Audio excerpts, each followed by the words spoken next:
I never thought the end of my marriage would arrive wrapped in balloons, champagne, and a three-tier birthday cake. If someone had told me that my 51st birthday party would become the moment my entire life split in two, I would have laughed.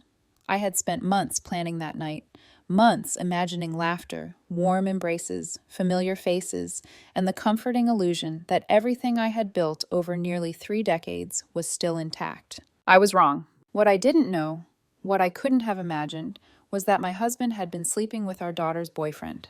In my house, at my kitchen table, while wearing new dresses I bought for myself, while smiling at me like nothing was wrong. My name is Chloe.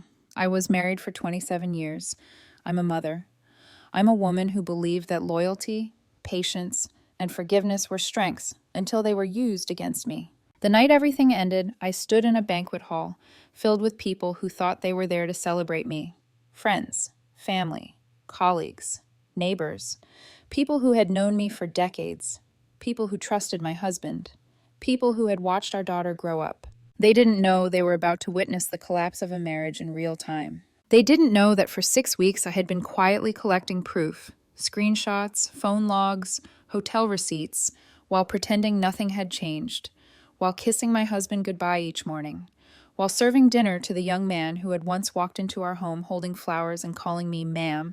They didn't know that I had already mourned the marriage long before that night. At 9 o'clock, when I stood up and tapped my glass with a fork, the room went quiet. My husband smiled at me, proud, unsuspecting. My daughter stood near the bar with her friends, unaware that her world was about to shatter. I raised my glass, and instead of a toast, I told the truth. I told them who my husband really was. I told them what he had done. I told them who he had done it with. And then I handed out the evidence. That night, people didn't just leave the party early. They left believing a woman they thought they knew had destroyed her own life. What they didn't see, what they couldn't possibly understand, was that the destruction had happened long before I ever lifted that glass. That toast wasn't revenge. It was the moment I finally stopped protecting someone who had never protected me. I'm 51 now, but if you had met me at 24, you would have thought I was the kind of woman who believed love could fix anything. Back then, I was the steady one, the responsible one, the woman who didn't chase chaos, didn't flirt with danger, didn't throw her life into storms and then call it passion. I wanted a home, a real one, a marriage that felt safe, a family that didn't crumble every time someone got bored. That's who I was when I met Michael. It was almost 3 decades ago, and I still remember the first impression like a photograph that never fades. His hands, rough, calloused, with tiny cuts along his knuckles like he wrestled the world for a living. He had that quiet confidence men get when they're used to being needed. He was starting his construction business back then, working brutal hours, smelling like sawdust and sweat, coming home exhausted, but still smiling like it was all worth it. He wasn't flashy. He was dependable. And I fell for dependable the way some women fall for fireworks. We met through mutual friends at a neighborhood cookout. I was holding a paper plate, trying not to spill potato salad on my blouse, when he stepped beside me and said, "You look like you're calculating the safest route through this yard."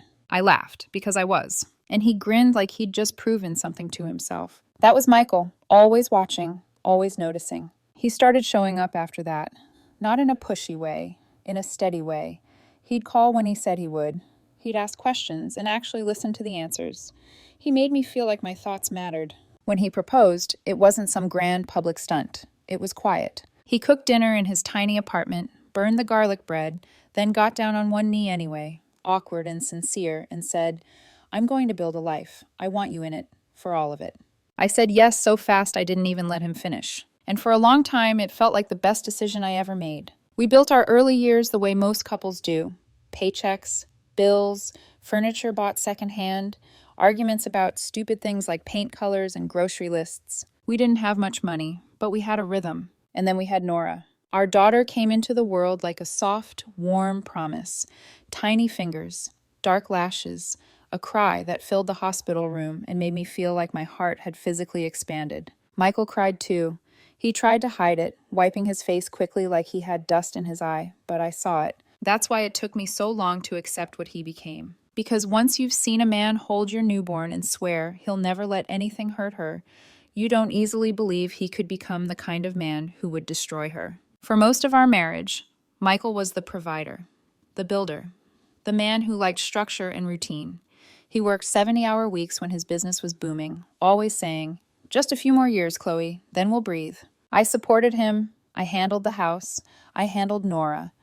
I did the behind-the-scenes work that doesn't earn money but holds everything together. I wasn't helpless. I had my own job, administrative assistant at a school district office. It wasn't glamorous, but it was steady. It gave me independence.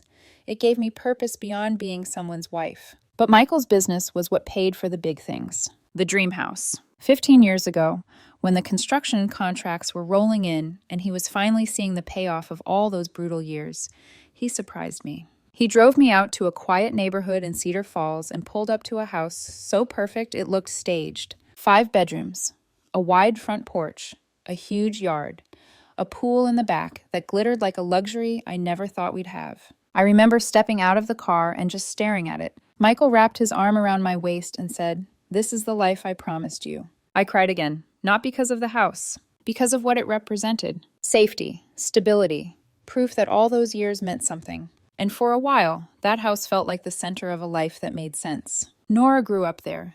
Birthday parties in the yard, Christmas mornings in the living room, late-night talks at the kitchen table when she was a teenager and her world felt too heavy. She was a good kid, smart, strong-willed, the kind of girl who didn't need attention from boys to feel valuable, but still wanted love like anyone does. When she turned 23, she was in college, balancing classes with a part-time job at a bookstore.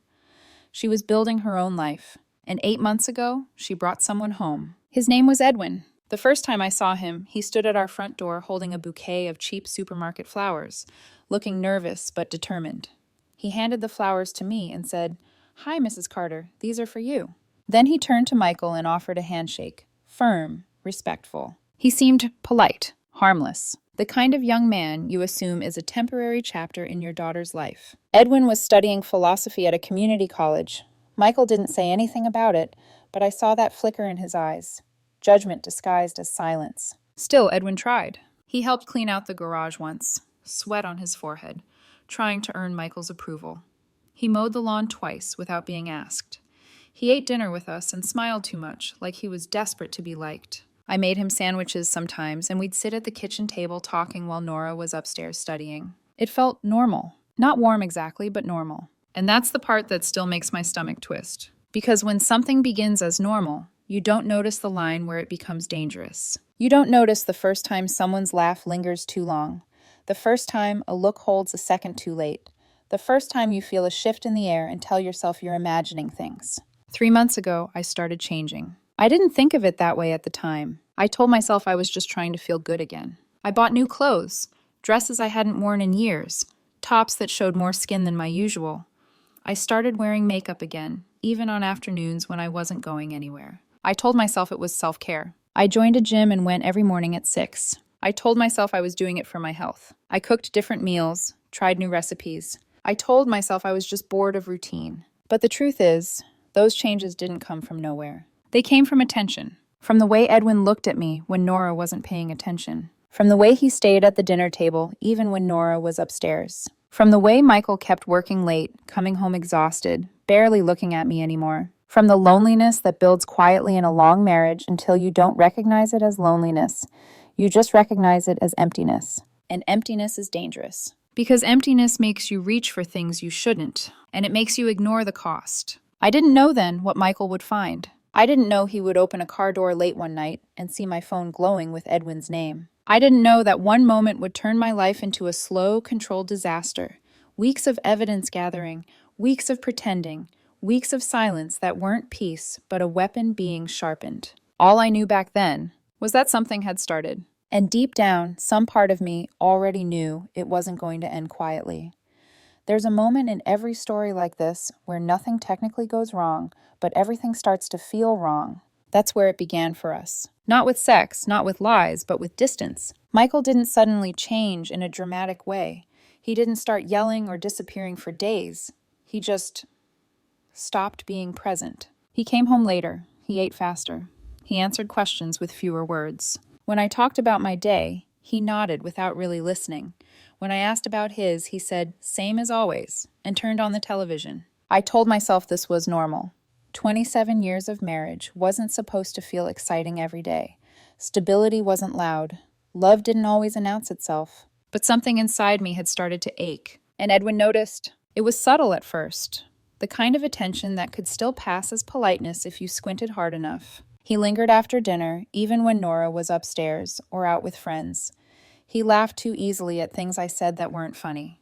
He asked about my job, about me, with a level of interest Michael hadn't shown in years. When I stood at the counter rinsing dishes, I could feel Edwin's eyes on me, not in a leering way, in a way that made me feel seen. And I let it happen. That's the part people don't want to hear. No one wakes up one morning and decides to become the villain. You make small decisions. You don't shut things down immediately. You tell yourself it's harmless because nothing has technically crossed a line. Yet. Michael noticed changes too, just not the ones that mattered. He noticed the clothes. One afternoon, I came home with shopping bags from stores I hadn't stepped into in years. When I hung a fitted dark blue dress in the closet, Michael paused in the doorway. New? He asked. I smiled. Am I not allowed to buy clothes anymore? He shrugged, just surprised. That was it. No curiosity, no compliment, no interest. So I wore the dress anyway. I wore it at home. I wore makeup on random Tuesdays. I started caring again, because someone else did. Edwin started coming over more often. Twice a week became 3. 3 became 4. Sometimes Nora was home, sometimes she wasn't. She trusted him, trusted me. Why wouldn't she? I'd sit at the kitchen table with Edwin while he talked about philosophy classes and ideas that felt deep only because someone was listening. I'd refill his water glass without thinking, touch his arm lightly when I laughed. Michael watched all of this. He didn't say a word. And that silence, his silence, gave me permission I didn't deserve. At night, when Michael fell asleep quickly beside me, exhausted from work, I lay awake staring at the ceiling. My thoughts drifted in directions I didn't want to admit even to myself. I told myself it was just a phase. I told myself it would pass. I told myself I wasn't doing anything wrong. But the air in the house had changed. There was tension at the dinner table that no one named. There were moments where Michael's eyes lingered on Edwin just a second too long. There were moments where Nora looked between us, confused, sensing something off but not knowing what. And still, no one spoke. The worst part? I wasn't unhappy enough to leave. I wasn't brave enough to stop. I lived in the space between those two truths, telling myself that as long as no one said anything out loud, everything could remain intact. But lies don't need words to grow. They just need time. And 3 months ago, time stopped being on my side. There are moments that don't explode. They click. A sound so small you almost miss it. A shift so quiet it feels unreal. For Michael, it happened after midnight on a Tuesday night in late September. I didn't know that then. I was asleep. The day had been ordinary. Dinner. Television. A few words exchanged out of habit more than connection. When we went to bed, Michael turned off the light without saying goodnight. I remember thinking, briefly, that I should say something. Ask him if he was okay. Tell him I felt distant, too. I didn't. I rolled onto my side and let sleep take me. While I slept, Michael went outside to the driveway. His truck battery had died earlier that evening. He needed jumper cables, and mine were in my car. I'd left it unlocked, the way I always did in our quiet neighborhood. He opened the passenger door and leaned in. That's when my phone lit up. Just for a second, long enough. A name flashed across the screen. Edwin. Not Nora's boyfriend. Not Edwin College. Just his name. Michael picked up the phone. I wish, selfishly, that he hadn't. But he did. And once you see something like that, you don't put it down and forget it. You don't convince yourself there's an innocent explanation. You don't turn away. You read. The messages went back 6 weeks. 6 weeks of conversations that weren't flirtation. They were intimacy. Plans to meet at hotels 30 minutes away. Descriptions of what we had done. Photos I had sent him. Ones I never meant for anyone else to see. Michael took screenshots with his own phone. Every message, every image, every confirmation of betrayal. Then he put my phone back exactly where it had been. Unlocked, untouched, like nothing had happened. He came back inside, slid into bed beside me, and stared at the ceiling until morning. I didn't wake up, I didn't know. But something changed that night anyway. I felt it in my chest when the alarm went off. A heaviness I couldn't explain. A tension in the air that made my skin prickle. Michael kissed my forehead before leaving for work, like always. Have a good day, he said. His voice was steady. That terrified me later, how calm he was, how controlled. That day, while I was at work pretending to focus on spreadsheets and emails, Michael was already moving. He went to the bank and pulled statements from our joint account. He saw hotel charges from towns we never visited together, restaurant names that meant nothing to our shared life. He went to our cell phone provider and requested detailed call logs. Edwin's number appeared over and over, some calls lasting nearly an hour. He printed everything. I didn't notice the folder in his office. I didn't notice the envelopes he bought. I didn't notice how carefully he watched me. For 6 weeks, Michael played the role of husband perfectly. He asked about my day. He ate dinner with us. He served pot roast to Edwin and thanked him for helping with the lawn. I smiled. I laughed. I wore the blue dress. And every night, while I slept beside him, Michael was preparing something far colder than anger. My 50th birthday was coming up in November. I had planned it obsessively. 60 guests, a country club banquet hall, catering from an expensive downtown restaurant, a $400 dress I told myself I deserved. "It's a milestone," I said. Michael smiled and told me he'd make sure it was memorable. I thought he meant flowers. I didn't know he meant truth. The strange thing about betrayal is that it doesn't always announce itself with screaming or slammed doors. Sometimes it arrives as silence. For 6 weeks after that night, Michael said nothing. And because he said nothing, neither did I. I didn't know he had seen my phone.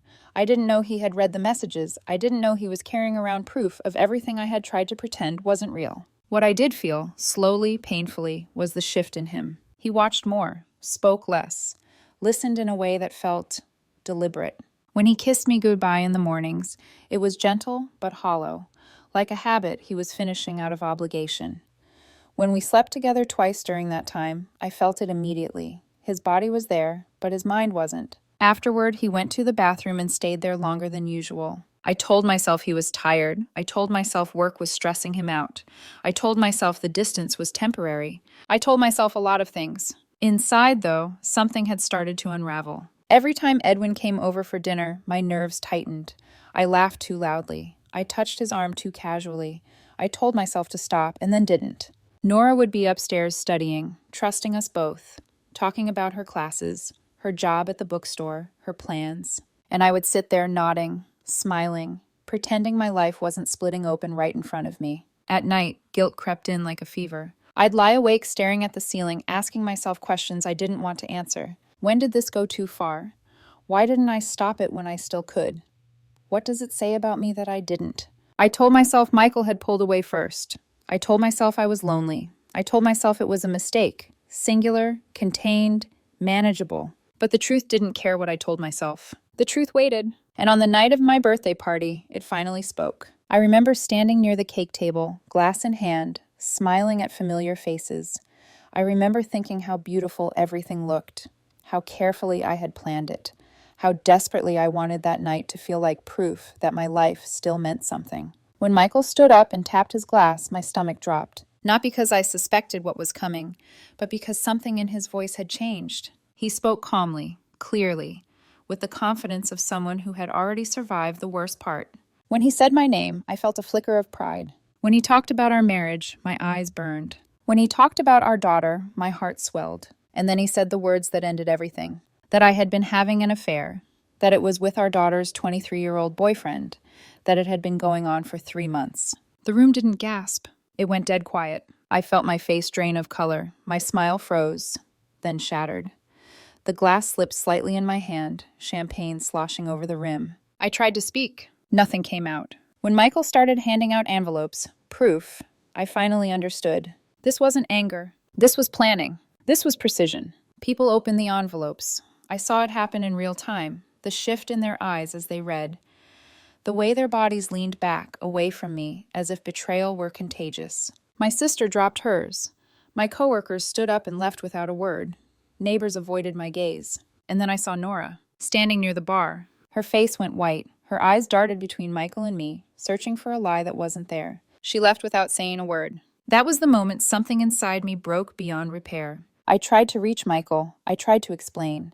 The words tangled in my mouth, my voice cracking too high, too frantic. He stepped back, and in that step, I realized something terrifying. I wasn't losing my marriage. I had already lost it. I was losing my daughter. The party ended quickly. Not with shouting, not with confrontation. People simply left. I watched it happen from the center of the room, my legs barely holding me upright.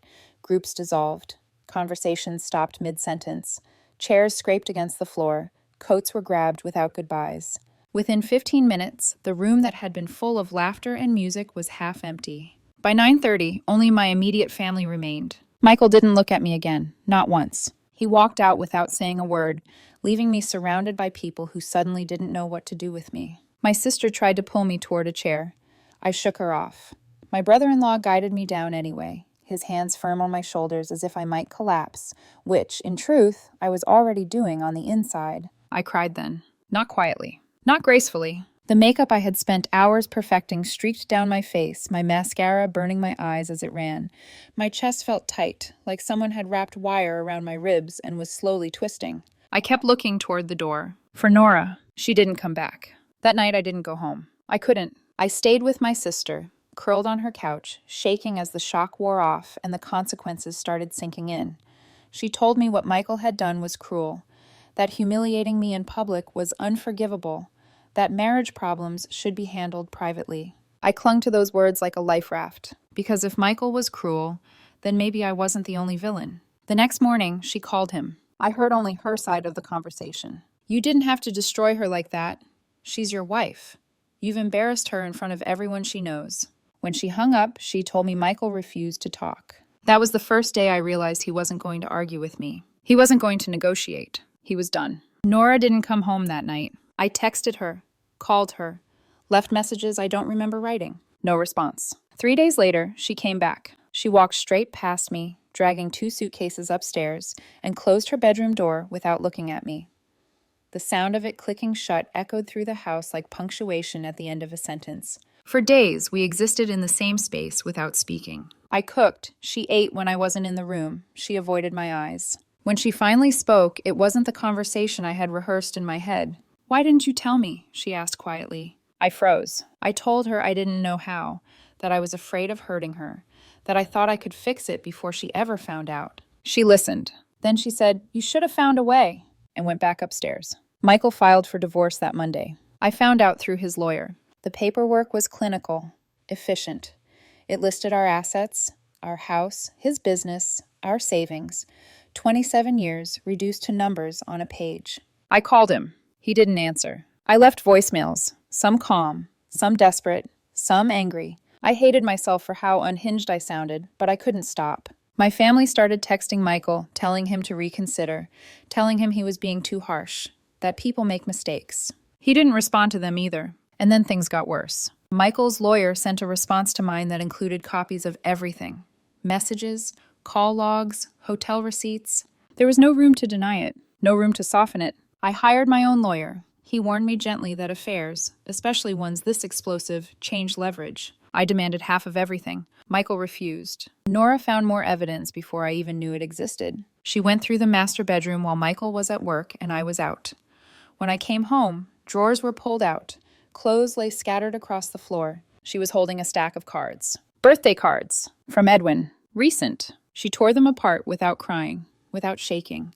She kept ripping until the paper was in pieces too small to tear again. Then she walked out. I watched my daughter turn her pain into resolve. And I realized something else was happening. This wasn't just my life falling apart anymore. This was the fallout spreading, touching everyone I had failed to protect. Michael sent another letter through his lawyer. The tone had changed. Colder, sharper. He wasn't just leaving. He was fighting. And for the first time since the night of the party, fear settled deep in my bones. Not fear of being alone. Fear of what I had already lost and what was about to be taken from me next. Rock bottom doesn't arrive with drama. It arrives with quiet, with unanswered calls, with empty rooms, with the slow realization that no one is coming to save you from the consequences of your own choices. For me, it sounded like the house breathing without anyone in it. Michael didn't come home anymore. When he did stop by, it was only when I wasn't there, Nora told me later. Things moved. Drawers shifted. Photo albums disappeared from the shelves. Jewelry went missing from the bedroom. He was erasing me, and I couldn't even blame him. I stopped sleeping. I stopped eating. My sister would put food in front of me, and I'd stare at it like it belonged to someone else. My clothes started hanging loose on my body. My reflection in the mirror scared me. Hollow eyes, skin dull, hair pulled back because I didn't have the energy to care. I kept telling myself this was temporary, that Michael would cool down, that Nora would soften, that if I just explained enough, apologized enough, cried enough, something would change. But nothing did. Michael's lawyer sent another letter. This one stated clearly that he would not agree to a 50-50 split. The affair gave him leverage. The house, the business, most of the assets. He was fighting to keep them. I remember sitting at the kitchen table reading it, my hands shaking so badly the paper rattled. This house, the one I had loved, decorated, raised my daughter in, was slipping out of my hands. And worse than that, my daughter was gone. Nora moved out. She packed quietly, efficiently, like she'd already rehearsed it in her head. She didn't ask for help. She didn't argue. She just left, carrying her life in boxes, and closed the door behind her. I stood in the hallway afterward, staring at the empty space where she used to be. That was when I finally understood something brutal. I wasn't just the woman whose husband left her. I was the mother her daughter couldn't forgive. I tried calling Michael's phone every day. Sometimes I cried. Sometimes I yelled. Sometimes I begged him to just talk to me. Please, just once. He never answered. When my sister told me I needed to eat, I snapped at her. When she told me I needed help, I told her to leave me alone. I started drinking at night. Not enough to black out, just enough to numb the edges, just enough to make the silence quieter. People stopped calling. Friends I had known for years didn't want to choose sides. Coworkers avoided my eyes. Some of them knew. All of them had heard something. I became the woman people whispered about. And then Michael told my sister something that cut deeper than any insult. She didn't just cheat, he said. She's done this before. When my sister repeated it to me, my chest tightened so hard I thought I might pass out. The first affair, 25 years ago. I had convinced myself that was buried, forgiven, gone. But it wasn't gone. It had come back to claim interest. Michael finally spoke to my sister again. Not about reconciliation, but about boundaries. He told her to stop calling, to stop asking him to reconsider, to stop pretending this was something he could work through. This is her third chance, he said, and I'm done. That night, I sat alone on the couch and realized something terrifying. I had destroyed my marriage. I had shattered my daughter's trust. And now I was losing my identity. I wasn't a wife. I wasn't a mother in the way I used to be. I wasn't even sure who I was anymore. I had thought exposure would be my punishment. But exposure was nothing compared to isolation. And at my lowest, when the house felt like a museum of my failures and my phone stayed silent, I finally understood the truth I had avoided for months. Some mistakes don't teach lessons. They end chapters. And I was standing alone at the end of mine with nothing left to say that anyone wanted to hear. The turning point didn't come from forgiveness. It came from clarity. It happened on a morning when my sister called me in a panic. Her voice was tight, urgent, the way it gets when fear overrides judgment. She's not eating, she said. She's barely sleeping. She's losing weight. She keeps saying she ruined everything. For a moment, I thought she meant me. Then I realized she was talking about Michael, about how I imagined he must feel, about how I had spent weeks convincing myself that he was cold, cruel, heartless. But she wasn't talking about him at all. She was talking about me, and something in me finally snapped into place. Not anger, not self-pity. Honesty? I asked my sister a question I hadn't dared to ask before. Did you know, I said slowly, that this wasn't the first time? There was silence on the other end of the line. I told her everything. About the affair 25 years ago. About how Michael had found out by accident. About how I had cried and begged and promised. About how Nora was 2 years old and I had used motherhood as a shield, forgiveness as a demand. I told myself I was young, I said. I told myself it was a mistake. I told myself it would never happen again. My sister didn't interrupt. I told her the truth I had never said out loud. I stayed because I was scared, I whispered. Not noble, not selfless, just scared. Scared of being alone. Scared of what people would think. Scared of starting over. And Michael had seen that fear. He had learned something dangerous about me back then, that I would stay, no matter what.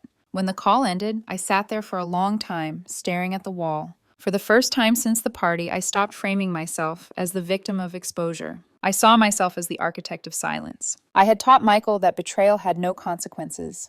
I had taught Nora that adults hide ugly truths.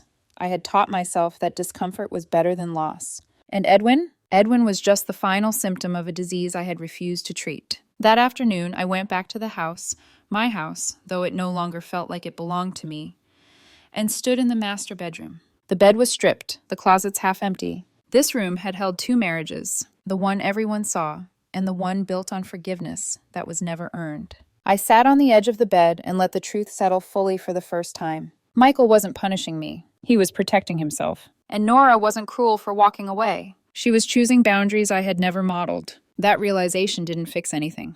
but it changed how I carried it. For the first time, I didn't reach for my phone to call Michael. I didn't leave a voicemail. I didn't write an apology. I didn't ask for understanding. I let the silence stand, because I finally understood that some explanations aren't meant to be given. They're meant to be accepted by the person who caused the damage. And that person was me. Consequences don't fall all at once. They arrive in waves, quiet at first, then relentless. The first wave hit my career. I was called into my supervisor's office a week after Nora's post went live. The door closed softly behind me, and that sound alone made my stomach twist. She didn't accuse me of anything. She didn't raise her voice. She just folded her hands on the desk and said the district was restructuring. My position was being eliminated. No specifics, no debate, no appeal. I knew exactly why. Parents had called. Someone on the school board had shared the post. My name had become a liability, something they wanted removed as cleanly as possible. I walked out with a box of desk items I hadn't bothered to personalize much anyway. A mug, a pen holder, a framed photo of Nora when she was 12, smiling, braces and all. That picture stayed face down in the box. The second wave was the divorce settlement. My lawyer called and told me Michael's position hadn't changed. The house, the business, most of the assets, he was keeping them.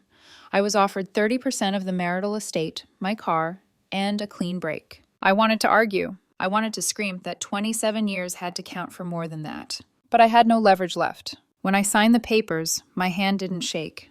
The fight had already drained out of me. The signature felt like an ending that had been inevitable for years, just delayed by fear. Michael didn't come to the signing. I didn't expect him to. The third wave was Nora. She blocked my number, blocked me on social media, blocked me from the parts of her life I had always assumed were permanent. When I tried calling from another number, she didn't answer. When I showed up at the bookstore where she worked, the manager asked me, politely but firmly, to leave. I watched my daughter choose herself, and it hurt more than anything Michael had done. Then came the public fallout. Friends stopped inviting me to things. Some unfriended me quietly. Others sent awkward messages about needing space or not wanting to be involved. My sister tried to defend me, to remind people I was still human, but even she grew tired. Everywhere I went, I felt eyes on me. I became the story people thought they understood. The woman who slept with her daughter's boyfriend. The woman who destroyed her family. No context survived the headline. Edwin disappeared from my life entirely. He didn't call, didn't text, didn't try to explain. When he did show up at the house once, Michael told me later, it was only to apologize and be told to leave. That hurt more than I expected. Not because I loved him, but because even he didn't stay. Eventually, Michael stopped being the villain in my mind. He was just a man who finally chose himself. The day the divorce became final, I sat alone in my sister's guest room and stared at the email confirmation. It was over. 27 years reduced to a PDF. I didn't cry. I felt empty and strangely calm, because when everything falls apart loudly, there's nothing left to brace for. Healing didn't arrive like redemption. It arrived like exhaustion. The kind that settles into your bones after the fight is over and there's nothing left to prove to anyone. Nora left Cedar Falls 3 weeks after the divorce papers were finalized. She transferred to a university 8 hours away. I helped her pack even though she barely spoke to me. I carried boxes. I fixed her internet. I made sure the locks worked. Before I left her apartment, she hugged me. Brief, careful. I'm glad you finally stopped pretending, she said quietly.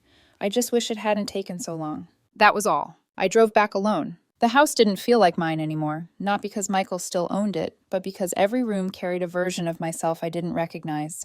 I put it on the market. It sold quickly. People love clean stories. They don't ask what happened inside the walls. I moved into a small apartment across town. 1 bedroom, no guest room, no pool, no echoes. Just space. Michael never contacted me again. I heard through my sister that his business was doing well, that he was stable, that he had peace. I didn't begrudge him that. I stopped drinking, started eating again, found a therapist, not to justify myself, but to understand how I had confused comfort with safety, attention with worth, silence with love. I learned something hard and honest. Forgiveness without accountability isn't mercy, it's permission. I had stayed after the first affair because I thought I was being strong. I wasn't. I was afraid. Afraid of being alone. Afraid of being judged. Afraid of losing the life I'd worked so hard to build. So I chose familiarity over integrity. And that choice didn't just hurt me. It hurt my husband. It shattered my daughter. It rewrote my life in a way I can't undo. People like neat endings. Villains punished. Heroes rewarded. This isn't that story. Michael didn't win. I didn't lose. We both paid different prices for the same truth. If there's a lesson here, if there's anything worth telling the people who watch this unfold from the outside, it's this. Love doesn't survive secrets. Families don't survive silence. And staying for the sake of everyone else only works if you're not quietly teaching them how to betray you. I don't expect forgiveness. I'm not asking for sympathy. I'm learning to live with clarity instead of denial. Some chapters don't end with hope. They end with honesty. And sometimes that has to be enough.